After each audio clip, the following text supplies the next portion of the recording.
Every day we rely on the electric grid, and as the grid continues to grow and become more complex, the challenges of protecting it also grow more complex. Things like monitoring interconnected systems and advanced automation and control systems. Most people don't fully realize how much we use the power grid in our everyday lives, and then really only think about it when the power goes out. So, Dr. Kramer talked about the 2003 Northeast blackout that affected over 50 million people. When that happened, water supplies were cut, ATMs and banks stopped working, gas stations stopped working. The power grid is essential for all of those things.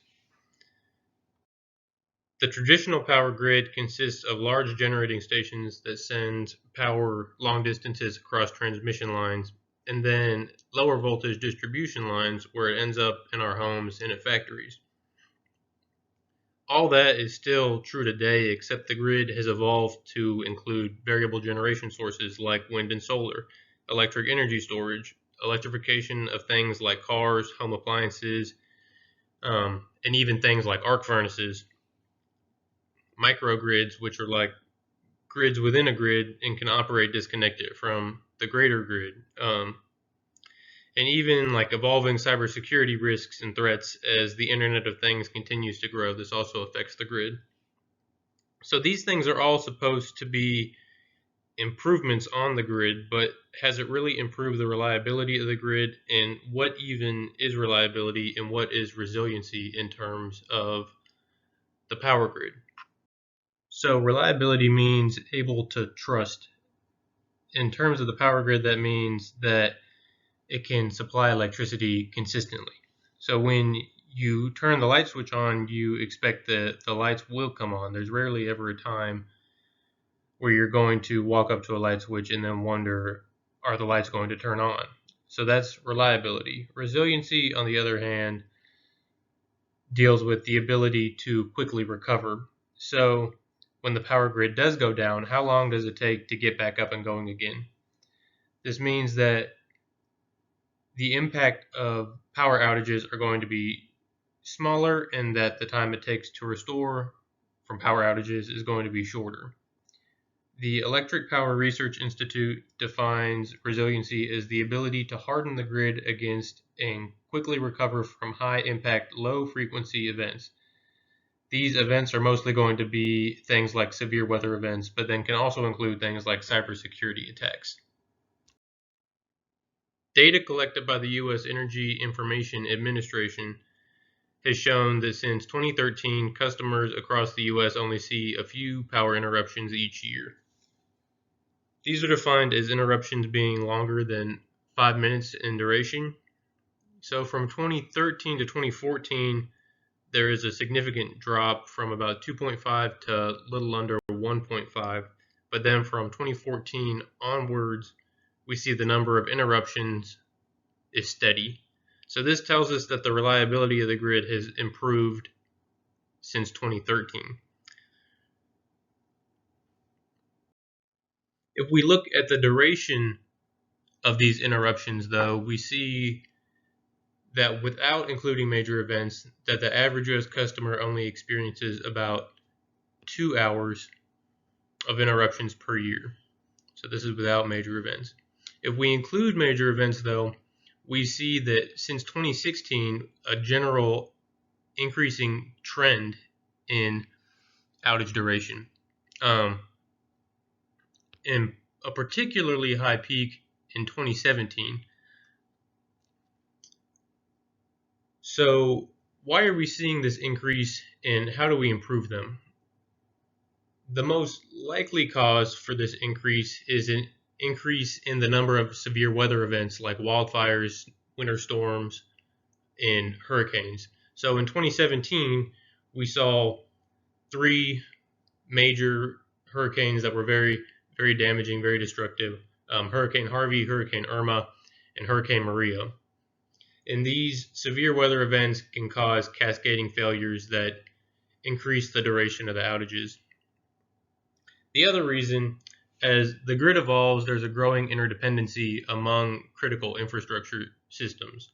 So in the same way that the 2003 blackout that originated from an overloaded transmission line in Cleveland and ultimately affected things like telecommunications and water supplies in places as far away as New York City. Disruptions that take place in those systems as well can affect the power grid.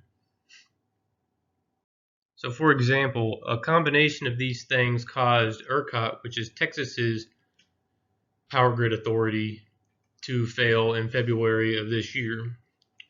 So, some of the things that caused this was Texas experienced the coldest weather that they had seen in over 70 years. And when this happened, the natural gas pipelines failed.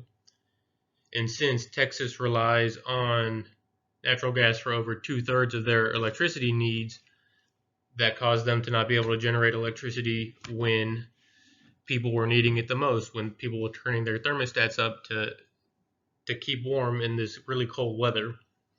And then additional things like additional systems were not properly winterized. And by that, I mean like the natural gas pipelines were not properly insulated against the cold. And then other systems like the wind turbines are not properly equipped with auxiliary systems like heaters. So when it got cold, the gearboxes froze over, and they weren't able to generate electricity that way either. So what are ways that the grid can be better equipped to deal with these situations? Things like predictive forecasting. Since they always say that hindsight is 2020, we can use data and information from previous events to improve models and simulations. So generally, if we can anticipate an event, then we can respond and take corrective action more quickly. Improved operator training. So going back to the 2003 blackout, had the operator that was monitoring that region around Cleveland, if he had taken the proper steps to alleviate that overloaded transmission line, even though he probably didn't want to be the one responsible for causing the entire city of Cleveland to experience a blackout, if he had understood that not alleviating that transmission line was going to result in cascading failures, that was going to result in the blackout of the greater region, he likely would have taken the correct steps to alleviate that transmission line. Improving automation and protection on the grid with advanced digital relays and control algorithms to help monitor the grid and isolate faults. And then emerging technologies like machine learning and artificial intelligence, and implementing these to the power grid to help monitor and predict outages and grid failures. And then probably the most important thing is greater oversight and cooperation between distribution and transmission operators. So individual utilities are ultimately they're only responsible for their own systems, their own part of the system.